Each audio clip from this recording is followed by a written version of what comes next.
Ich grüße euch ganz herzlich von unserem Büro in Augsburg. Liebe Betreuungskräfte bei den Senioren zu Hause, hier in Deutschland, wir haben heute den 4. Advent. Ihr könnt ja sehen, dass heute 4 Kerzen brennen. Auch heute öffnen wir das Fenster Nummer 18, wie versprochen von unserem Adventskalender, die Nummer 18. Dann holen wir heute wieder ein paar Nüsse raus. Dragile mele, astăzi, 18 decembrie, este a 4-a zi de Advent. Mai avem o săptămână până la Crăciun. Astăzi am vizitat un client pe care îl îngrijim de 5 ani și momentan sunt un soț și soție la el și am fost foarte impresionată să văd cum este îngrijit. Și soțul doamnei care este acolo îngrijitoare a spus: eu îl îngrijesc cum mi-aș îngriji părinții mei. Da, așa este. Dacă noi ne gândim că în locul acestor clienți ar putea fi mama sau tatăl nostru, cum ne-am simțit noi să știm că este îngrijit de o persoană străină? Și de asta m-am gândit să numim astăzi, această duminică, Ziua Recunoștinței. Acest client nu mai poate vorbi, nu mai poate să-și arate recunoștința. Și totuși, când este schimbat sau când vine pflegedienst să-i dea medicamente și să pflegă în acest decubitus pe care îl are și el plânge de durere și eu îi întreb pe ei: cum puteți să rezistați? Auzind cum suferă și văzând cum suferă și trebuie totuși să-l țineți ca să-i se spele rănile, să fie tratat. Și un gest extraordinar a fost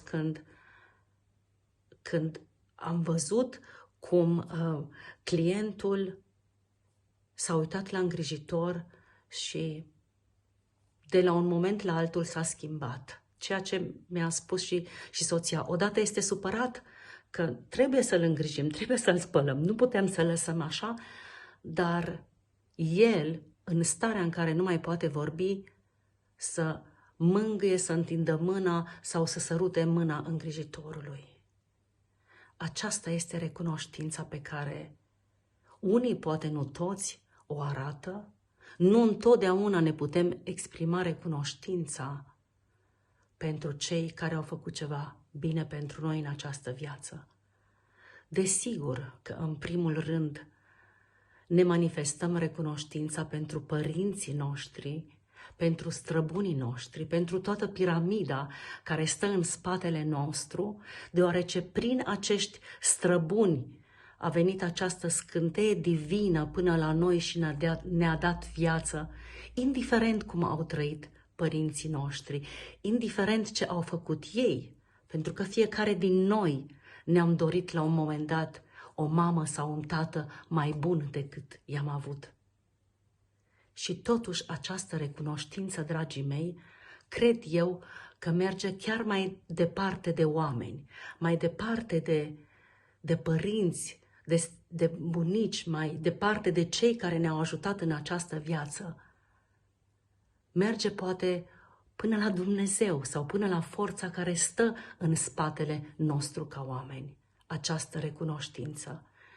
Și văzând astăzi acest îngrijitor, m-am gândit: Doamne, chiar dacă am încălcat toate cele 10 porunci din Biblie, rămâne în noi dorul de om desăvârșit.